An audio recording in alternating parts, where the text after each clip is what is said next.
For more, we turn now to historian of modern France, Andrew Smith, who's at Queen Mary University of London. Thank you for speaking with us here on France 24. Thank you. On a big day in London when it comes to grilling former leaders accused of being out of touch here in France, the same charge leveled against the president.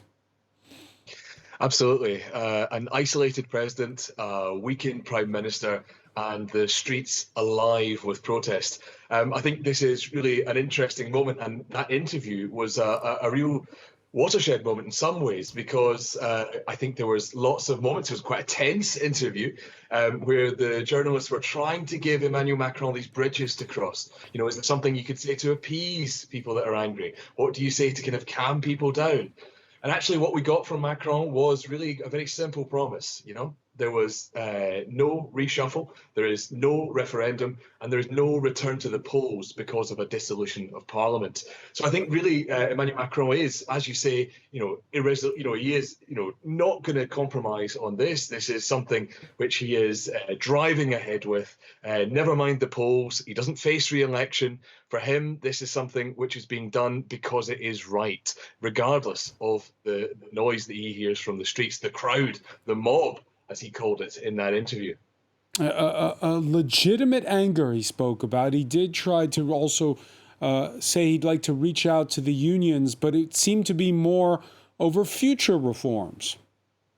Yeah, absolutely. I think there was a bit of kind of political judo at work. You know, he was talking about, we've seen a lot about this idea of him being out of touch and the people versus the state. And what he tried to do with that sort of, judo throw and use that weight against the people in the street and those protesting, the intersyndical movement itself. He tried to compare protests and violence, quite shockingly, to political violence in the United States and in Brazil, notably by talking about, mobs and violence, and saying that ultimately he was defending the Constitution, the law, the kind of the vertical authority that he had. And you're right, he kind of said to the unions that he would have welcomed compromise measures, and he didn't have anything to work with. Of course, we saw furious reactions from, for example, Laurent Berger, the head of the CFDT, who said, we did, we had plenty to work with. We gave you options from 2019 forward. But absolutely, as you say, it looks to future reforms and future laws to be pushed through Parliament. But that is going to be much more difficult. Elisabeth Borne today said to people in Parliament that she didn't want to see immobilism, this blockage of things just for the sake of it, and that she called for people to work with the government. But actually, what the government has shown is that's going to be very, very difficult to bring round. Emmanuel Macron said he expected Elisabeth Borne to increase that relative majority by working with people. Now, I think that seems very far-fetched indeed. Two elements of subtext which could explain Macron's strategy here. First off, and you alluded to it at the outset there were these words from his meetings on Tuesday that infuriated people. And I'll read you the exact quote which leaked out. He said, quote, "Rioting does not get the upper hand on the representatives of the people, and the crowd, whatever the nature, has no legitimacy faced with the people, whose sovereignty is expressed through their elected officials." This notion that it made it sound, said his detractors, like he was denouncing the rabble. And then we saw in that interview on a couple of occasions, he talked about those who earn welfare benefits without working. Is he sending dog whistle messages to his right and trying to forge some kind of alliance further right? I think that's a very good reading of it. We've heard a lot about the structures of the Fifth Republic.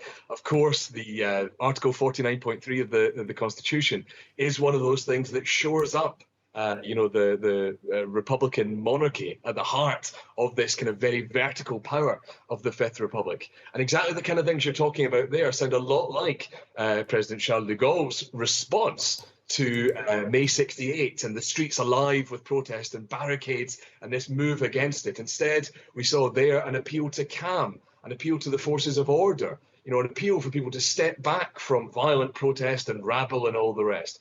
And I think that's part of this kind of judo move that Macron was attempting here, to paint himself instead as someone who is a recently directly elected president. But he sounded almost like it was a sort of a law and order kind of message, and one that served him well during the Yellow Vest movement. The more the movement was violent, the more they lost credibility.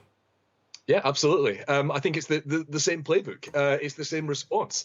And that makes sense because he's not going to find any more alliances on his left. And the only place that Macron has left to turn is to the right. And if he wants to increase that majority, if he wants to develop something that he can work with in Parliament, then he's going to have to go to the right. He's going to have to go and win round the Republicans. So instead, he's talking to people like, Eric Ciotti, who is not impressed by the way that Macron is responding to this, but who nonetheless has seen, attacks on his offices and all these kind of things, and trying to win round with that law and order thing. He's going to be talking in future about an immigration bill. And he's not going to be looking to the left, the NUPES, or anyone else around this. He's going to be looking squarely to the Republicans. So this message, this, return to law and order, shoring up that wing of the party, that wing of the parliament, I think is absolutely what he has to do in terms of that response. How dangerous a game in this, the age of social media? I mean, we have seen lots of images in the last week of riot police beating up people, and maybe they're taken out of context, but it's really infuriating people. Absolutely. The level of violence has been extraordinary. And I think there are, a lot of quite independent organizations condemning the level of violence and urging caution on the part of the forces of order. We've seen some leaks from police force which talk about fears around, the level of violence. We saw Amnesty declaring that they were watching, demonstrations to kind of guard against this. I think there really is a lot of fear about how far people will go in terms of that. There's been a lot of complaints about the regime's use of force. This isn't a regime that's run by the police unions, but neither is it a state which is able to operate without that level of force. This is part of that kind of vertical power which pitches the state against the people. And that, I think, is dangerous going forward. It's going to be embarrassing as well, potentially. We've been looking at Sunday with a royal visit on the cards. People accuse Macron of being more comfortable talking to kings than he is talking to people in the street. And I think some of these, extreme protests are going to put that under threat. So it'll be interesting to see with the, as you said, the rubbish collection rolling over its protest, with people filling the streets, with the unions calling for people to get out. What will happen with the proposed visit of King Charles III this coming Sunday as well? That's going to be seen as well, I think, as potentially an embarrassing moment for Macron and for the state. Is that visit at all in jeopardy? Well, I think we've already seen some Green deputies, some Ecolo deputies calling for it to be cancelled. It's going to be a challenge. He's certainly not going to enjoy his trip down the Champs-Élysées if it is piled high with bags of rubbish. So I think there are ways that we could see, there are good reasons I could see that Macron would cancel this visit because of the potential optics around it. But I think actually more likely it will go ahead, and it may well be very heavily policed instead. And we'll see some of that violence pushed out away from the camera. But instead, I think reinforces the fear we might have about the level of police violence around this. So very, very tense times, I think, both for Macron and for democracy in France and the structures of the Fifth Republic.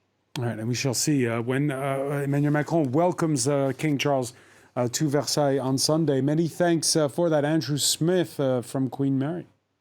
Thank you.